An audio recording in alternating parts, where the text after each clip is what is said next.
नमस्कार, मैं हूं अजय चोपड़ा और मेरे YouTube चैनल पर आप सबका बहुत बहुत स्वागत है। आज मैं आपको ले जा रहा हूं सीधा थाईलैंड। तो आज मैं आपके लिए बनाने जा रहा हूं वेजिटेबल थाई करी। उसके सारे टिप्स एंड ट्रिक्स आपको दिए जाएंगे कि किस तरीके से ये प्योर वेज थाई करी आपके सामने मैं परोस दूंगा। जी हाँ, प्योर वेज। चलिए बनाते हैं। सबसे पहले हम बना रहे हैं थाई करी की पेस्ट और उसके लिए मैं ये लेमन ग्रास को इस्तेमाल करूंगा। पतली वाली डंडियां हैं, इनको हम पेस्ट में यूज़ करेंगे छोटा छोटा काट के। साथ में मैं डालूंगा 2 हरी मिर्च, धनिए की जड़, ये है मैंगो जिंजर जो थाईलैंड में इस्तेमाल होता है। बहुत ही प्यारा इसका फ्लेवर है, इसकी खुशबू बहुत अच्छी होती है और ये थाई करी का एक बहुत इंपॉर्टेंट पार्ट है। और ये है गलंगल, ये पान की जड़ जैसा लगता है लेकिन है बहुत ही फ्लेवरफुल। ये अदरक की फैमिली से ही है और इसको अगर आप काट के देखेंगे तो बिल्कुल सफ़ेद रहता है अंदर से ये। अब ये जो जिंजर है इसका स्किन नहीं निकाला जाता, लेकिन ये जो थोड़े से वुडी पार्ट्स हैं उन्हें निकालना ज़रूरी है क्योंकि ये पिसेंगे ही नहीं। थोड़ा सा गलंगल हमने रख लिया है, इसको सिर्फ हम स्लाइस कर लेंगे। वैसे अगर आपको ये दोनों जिंजर नहीं मिलते हैं तो आप नॉर्मल अदरक से काम चला सकते हैं। साथ में डालेंगे नींबू की पत्तियाँ।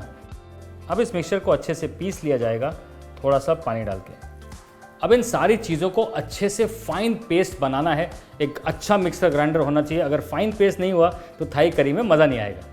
अब ये बढ़िया थाई ग्रीन करी पेस्ट को भूना जाएगा क्योंकि इसे भून के आप आराम से फ्रिज में रख सकते हैं। 1 महीना तक ये आराम से चलेगी। अगर आप ज़्यादा क्वांटिटी में बना रहे हैं तो और भी अच्छा है। अब इसे थोड़े ज़्यादा तेल में मैं पका रहा हूँ ताकि वो प्रिजर्व्ड रहे।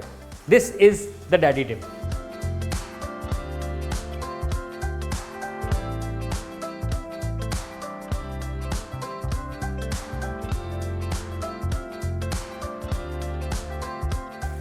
अब ये जो पेस्ट है इसे अच्छी तरीके से भूनना बहुत इंपॉर्टेंट है। ये ग्रीन करी की जो पेस्ट है ये डार्क ग्रीन होगी, फिर ऑलमोस्ट ग्रास ग्रीन होने के बाद पेल ग्रीन हो जाएगी क्योंकि इसमें जो ग्रीनरी है वो मर जाएगी क्योंकि इतना पकाया जा रहा है इसे। साथ में हमने इसमें डाला है सॉल्ट और शुगर।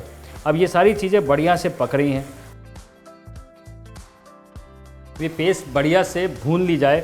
अब इसमें जो एक्स्ट्रा ऑयल है ऑब्वियसली वो प्रिजर्विंग के लिए यूज़ होगा, लेकिन क्योंकि मैं थाई करी अभी बनाने वाला हूँ तो यही वाला तेल जो है इसे थोड़ा सा ड्रेन आउट करके मैं एक और पैन में ले लूँगा और वहीं पे थाई करी बननी शुरू होगी क्योंकि उसके अंदर काफ़ी और चीज़ें भुननी है। भैया जो सब्जियां हमने तैयार की हैं वो भी समझ लेते हैं।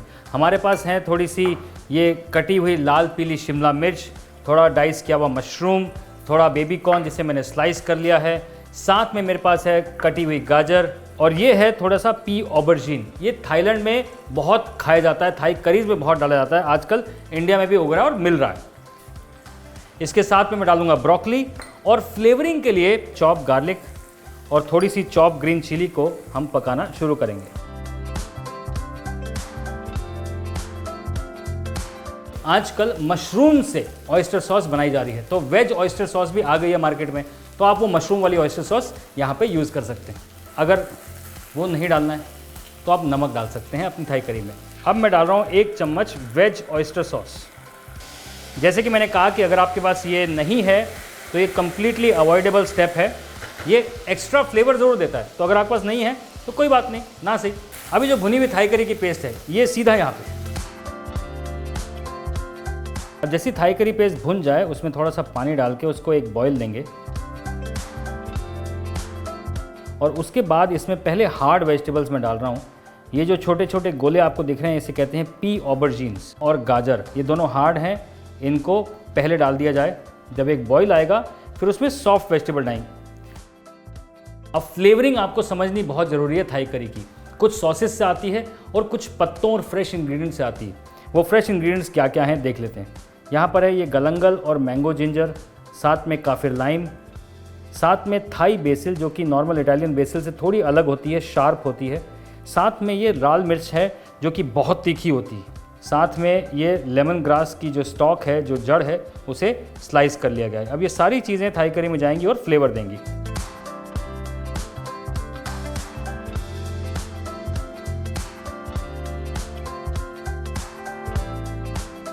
उसके बाद मैं डाल रहा हूँ इसके अंदर बेबी कॉर्न, ब्रोकली,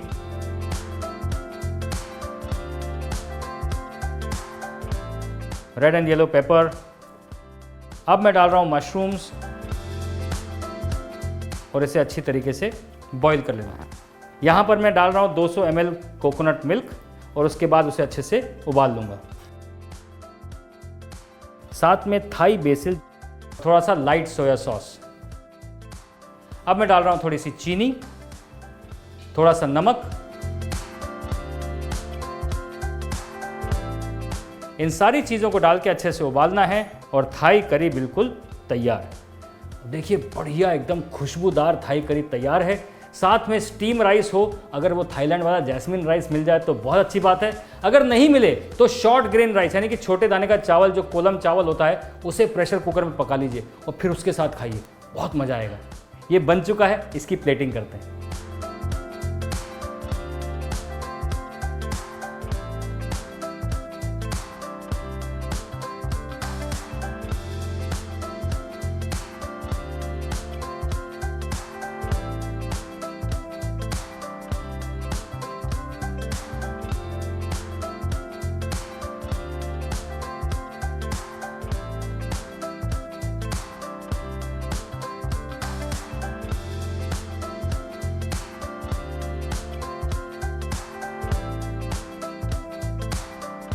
बढ़िया थाईलैंड से रिटर्न होके आने के बाद आपके लिए एक थाई रेसिपी बना दी। और क्या चाहिए आपको, वेज थाई करी अब आपके घर में बन सकती है। स्क्रैच रेसिपी है, शुरुआत से शुरू करके एंड तक सारे इंग्रेडिएंट्स आराम से मिल जाते हैं। अगर वो गलंगल, लेमन ग्रास, मैंगो जिंजर ना मिले तो कोई बात नहीं, अपने अदरक लहसुन से काम चला लो। काफिर लाइम ज़रूरी है, नींबू के पत्ते मिल जाएंगे, कहीं से ढूंढ लो। लेमन ग्रास बहुत मिलती है और साथ में बचा क्या, रेड चिली वो मिल जाएगी, बेसिल वो भी मिल जाएगी। चलो अब कोई बहाना नहीं है, ये रेसिपी बना लो और साथ साथ सब्सक्राइब भी कर लेना।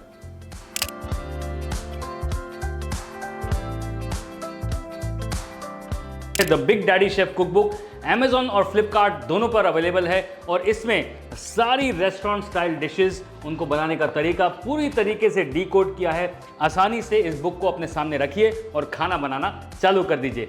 Amazon और Flipkart का लिंक नीचे डिस्क्रिप्शन बॉक्स में।